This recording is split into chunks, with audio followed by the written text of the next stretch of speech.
कि आपने कहा था इस सीरीज के लिए आप कुछ सेक्टर्स के बारे में हाँ, हम बिल्कुल, बताएंगे जहां पर बिल्कुल। आपको एक्शन आते दिख सकता है या अब कहां से लीडरशिप आएगी, तो उसमें बताइए सर फिर। Number one metal. Metals. Metal तेज दौड़ लगाने को तैयार है, हम मेटल लगातार कह भी रहे हैं, लेकिन अब मेटल शेयरों के लिए कुछ और बेहतर चीज़ें होती दिख रही है। पहला, अमेरिका में जो ब्याज दरों में कटौती हुई, इससे कमोडिटीज़ को फायदा हो रहा है ना। और इसलिए मैंने अभी भी लिख के डाला भी कौन कौन से मेटल शेयर चल सकते हैं, वो आप फोकस करिएगा और देखिएगा क्यों चल सकते हैं। दोनों चीज़ जानना समझना जरूरी, जानेंगे समझेंगे तो कॉन्फिडेंस आपका बढ़ेगा। लेकिन खाली मैं अनिल जी ने बोला इसलिए मेटल चलेंगे उतना नहीं, ठीक है, मैंने बोला अपनी जगह, लेकिन आपको खुद को भी ध्यान होना चाहिए क्यों चलेंगे। नंबर वन, लगातार अमेरिका में एक तो ब्याज दरों में कटौती, दूसरा डॉलर इंडेक्स जो कमज़ोर हो रहा है, वो डॉलर इंडेक्स की कमजोरी मेटल शेयरों को मजबूत करती है, कमोडिटीज़ को मजबूत करती है। तीसरा जो बड़ा कारण है वो है चीन से। चीन में ग्रोथ को बढ़ाने के लिए अब वहाँ की सरकार बड़ी एक्शन में आती हुई दिख रही है, बड़ी गंभीर होती हुई दिख रही है, इसका फायदा मिलेगा। उन्होंने रिजर्व रेशो बढ़ाया, आज से लागू भी हो गया, 0.5% का रिजर्व रेशो कट जो किया उन्होंने, ट्यूसडे को बोला था, मंगलवार को बोला था, आज से लागू कर दिया। कल आया कि $284 बिलियन का और निवेश करने जा रही है चीन की सरकार ग्रोथ को बढ़ाने के लिए। इससे पूरी ग्लोबल ग्रोथ को फायदा मिलेगा, खाली चीन ही नहीं है, दुनिया भर की ग्रोथ बेहतर होने की संभावना इनसे बढ़ेगी और कमोडिटीज़ को सबसे ज़्यादा फायदा मिलेगा। और कमोडिटीज़ में सबसे ज़्यादा फायदा मिलेगा तो दुनिया का आधा से थोड़ा सा कम कमोडिटीज़ का कंजम्पशन करने वाला चीन है, तो चीन की कंजम्पशन बढ़ेगी और मेटल्स को बड़ा फायदा होने की आप उम्मीद करके चल सकते हैं। अब मेटल्स में क्या कर रहे हैं, my all time favourite Vedanta, जो हम 90-80 रुपए से लगातार बुलिश हैं, इतना भर भर के डिविडेंड, दिल खोल के खजाना खोल के डिविडेंड दिया है, अभी भी दे रहा है, चौथा इंटरिम डिविडेंड कल ही डिक्लेयर के आने वाला है। सो आई थिंक हमारा 600 रुपये का टारगेट वेदांता का 400 रुपये से ही है, वो तो है ही है, हो सकता है हमें रिवाइज करना पड़े। अच्छा, हाँ, 600 तक तो है ही है। इसके अलावा भी मुझे हिंदुस्तान कॉपर, हिंडाल्को, टाटा स्टील ये अच्छे लग रहे हैं। यहाँ पर आप माइनिंग मेटल दोनों ही मजबूत दिखते हैं, यहाँ पर तेजी हो सकती है। एक चीज़ और जो भारत के लिए अच्छी हो सकती है, क्योंकि चीन है ना बहुत डंप कर रहा है स्टील, हमारे स्टील का उठाव ज़्यादा है नहीं और दाम बहुत सस्ते हो गए हैं। सो अगर भारत में चीन स्टील कंपनियां डिमांड कर रही है, आपको याद है मैं बार बार हमेशा बोलता था कि हमें एक्स स्टील हम मेटल खरीदेंगे, स्टील को छोड़कर। स्टील ज़्यादा चला भी नहीं, हिंडाल को चल जाएगा, आपका वेदांता चलेगा, लेकिन स्टील में उतनी तेजी बनी नहीं, सेल वेल तो पड़े हुए ही मरे पड़े हैं, राइट। तो मुझे लगता है दीप कि चीन से इम्पोर्टेड स्टील पर अगर ड्यूटी लग जाती है, जिसकी मांग कल भी की है, तो ये एक बड़ा और पॉजिटिव बूस्टर होगा। तब JSW स्टील, JSPL, सेल जैसे शेयर भी आपके चलेंगे। सो मेटल्स पर रहें bullish, positive, buy on dips. ठीक है। ग्लोबल सेक्टर्स की बात निकली तो एक आईटी पर भी आपसे राय लेना चाहूंगा। जी हाँ, बिल्कुल, ये भी चलना चाहिए। आईटी शेयर बिल्कुल चलने चाहिए। एक्सेंचर के साथ हमारा अपने आप को कनेक्ट करके देखते हैं। सेंटिमेंटल हमारा कनेक्शन है, हमने पिछली बार भी बात की थी कि हमारा सेंटिमेंटल कनेक्शन है। सबसे ज़्यादा अगर ग्लोबल किसी आईटी कंपनी को हम अपने करीब पाते तो आईटी है। तो कल एक्सेंचर के नंबर्स बहुत अच्छे हैं। यस सर, नंबर्स बढ़िया आए, साथ ही गाइडेंस बढ़िया दिया। अब रिजल्ट सीजन की शुरुआत में मैं उम्मीद कर रहा हूँ इन्फोसिस, TCS अच्छे नंबर्स देना चाहिए। कोई ऐसी खास वजह नहीं कि जिसकी वजह से नंबर्स आपको खराब लगे। और अगर शुरुआत में ही रिजल्ट सीजन में आईटी कंपनी से मूड माहौल बन गया तो रिजल्ट सीजन अपना सुधर जाएगा, अच्छा जाएगा, है ना। सो आई थिंक मुझे लगता है आईटी शेयरों में हम पिछले नवरात्रि से बुलिश हैं, वापस नवरात्रि आ रही है। याद है पिछले नवरात्रि में पहली बार हमने आईटी शेयर पर और लाइफ हाई पर आ गया आईटी शेयर, आपने लाइफ लो से।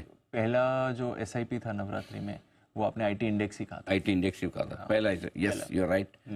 क्या बात है, याददाश्त।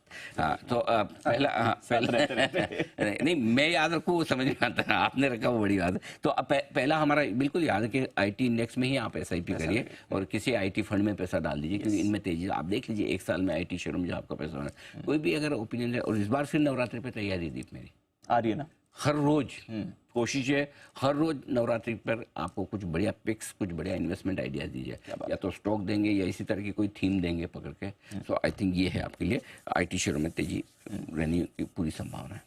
कोई घरेलू सेक्टर भी बताइए सर। एक सेक्टर, हम सेक्टर रोटेशन को पकड़ने में आजकल बड़ा बिलीव करते हैं और हमें लगता है कि उससे पैसे बढ़िया बन सकते हैं। PSUs पे हमने आखिर में तेजी दी थी, मेटल्स पे दी थी। बिल्कुल। अब मैं एक और सेक्टर पर बुलिश हो रहा हूँ और वो है शुगर। अच्छा, हल्की फुल्की हमने खरीदारी की बात की थी, मैं थोड़े कन्फर्मेशंस का वेट कर रहा था, जो कन्फर्मेशंस मेरे पास आ रहे हैं। शुगर शेयर क्यों तेजी के लिए और बड़ी तेजी के लिए तैयार है, ये आप देख भी सकते हैं, एक रील मैंने अभी डाली भी है उस पर।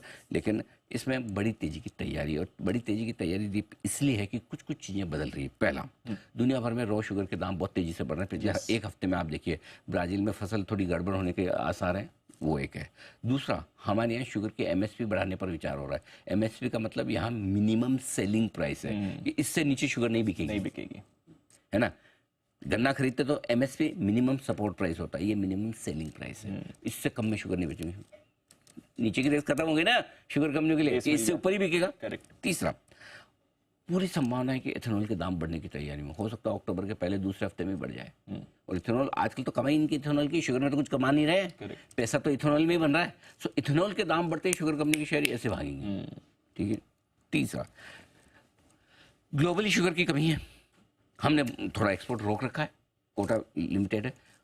शुगर कंपनी कह रही भाई यहाँ इतने शुगर के हमारे पास पड़ी है, बेचने दो, एक्सपोर्ट कोटा जो बैन है वो हट सकता है, तो शुगर के दाम और घरेलू बाजार में मजबूत होंगे, नहीं तो बाहर से उनको अच्छा मिल जाएगा। और चौथी बात जो है वो ये कि त्योहारी सीजन शुगर की डिमांड मजबूत रहने की उम्मीद है। मुझे लगता है ये सेक्टर कमाल कर सकता है। आपको जो पसंद है वो खरीदिए।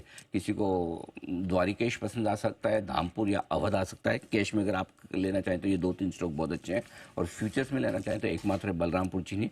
मुझे लगता है 600 रुपये के आसपास बलरामपुर चीनी है, कोई बड़ी बात नहीं। इस फ्लो में बलरामपुर चीनी आपका 700 रुपये के आस तक पहुँचा है। जी हाँ, यहाँ से तो यहाँ पर आपके लिए खरीदारी, तो ये एक सेक्टर है जो कल हमारे जो केंद्रीय खाद्य मंत्री हैं प्रहलाद जोशी साहब, उनके स्टेटमेंट भी आए हैं कि वो MSP बढ़ा सकते हैं, इथेनॉल के दाम बढ़ा सकते हैं, एक्सपोर्ट पर रोक हटा सकते हैं। All is well for sugar. हाँ, शुगर मत खाओ, शुगर के शेयर खरीदो। ठीक है। तो कुछ बेहतरीन सेक्टर्स भी आ गए, मेटल्स, IT, शुगर, जो अब आने वाले समय में आपको अच्छी गेंद सिखा सकते हैं। बताएं सर, फिर आज के लिए कोई खास बाय डिप्स की स्ट्रेटेजी। दिक्कत एक ही कि आपके लिए गैप बहुत है, अच्छे सपोर्ट लेवल काफ़ी नीचे रह गए, वो मैं बताऊंगा, इसलिए पहले सपोर्ट लेवल से ही करें खरीदारी। मेटल और IT शेयर, ये 2 सेक्टर ऐसे जो निफ्टी को मजबूत रखने का काम करेंगे। शुगर शेयर भी तेजी के लिए तैयार, जो हम बात कर ही चुके हैं। कच्चे तेल की कमजोरी से थोड़ा फायदा तेल और गैस कंपनियों को भी मिलेगा। PSU स्टॉक्स अभी भी मजबूत होने को तैयार है, स्पेशली आज पावर PSU में तेजी होने की संभावना है। सिंपल सी फॉर्मूला है कि जब तक वो है ना, कौन सा डायलॉग है ना दीवार को, वो कभी कभी याद रखना, वो हाँ, श्री अमिताभ बच्चन साहब ने कहा था, ये पुलिस स्टेशन है, तुम्हारे बाप का घर नहीं। जंजीर सॉरी, नॉट दीवार। हाँ, ये पुलिस दीवार का तो मैं इंतजार कर रहा था। हाँ, मैं तुम्हारा वहाँ इंतजार कर, तुम हाँ बराबर यहाँ इंतजार करूँ।